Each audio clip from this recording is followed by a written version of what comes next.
Well, since I started collecting items for the home, I guess I kind of became a little monogram crazy. I'm not sure where I started, probably with linens, monogrammed. Like half of the time you don't even know what the monogram is. This one I cannot make out. It could be JC, it could be W, turn it upside down and it's something else, but that's kind of the thrill of it, you know. I did occasionally. I actually found a PW once.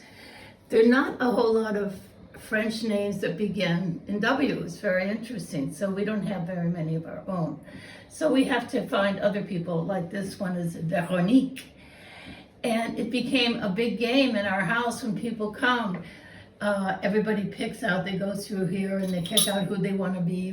They want to be Hervé, Veronique, Josiane, whatever. And when they come back, they insist on being that person again. But we have our day-to-day is Madame and Monsieur. And in Paris, we have a collection. There was a whole period, I'm not sure, I should probably do some research on that, where glasses and all sorts of items were labeled toi et moi.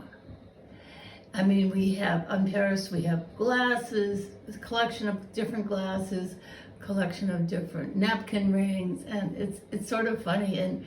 But one time in the States, I found something, but it wasn't toi et moi, it was moi et toi. The difference. And then we always decide, well, who's going to become toi and who's going to become moi? Anyway, it's fun to have linens, table things. This is our monogram of the home. It's this ancient oak tree, hundreds of year old oak tree. And we created that as our monogram early on. And so we have it on our napkins. We have it on the aprons that students wear in class. And it's interesting because you can see the Walters apron. When every time a student comes, they get an extra little stripe on their apron. But Walter has endless stripes, and instead of saying "at home with Patricia Wells," Walter says "always at home with Patricia Wells." So it's kind of our fun little thing.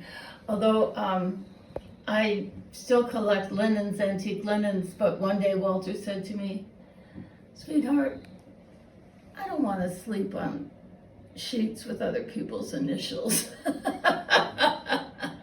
Because one of the things I love to do when I set a table and I've got all these different napkins and plates and so on with monograms is think about all the people who sat around a table with those objects. Were they happy? Did they have a good time? Did they have good memories of those objects? And so I'll just pass mine along and people will continue to have a good time at the table or in bed.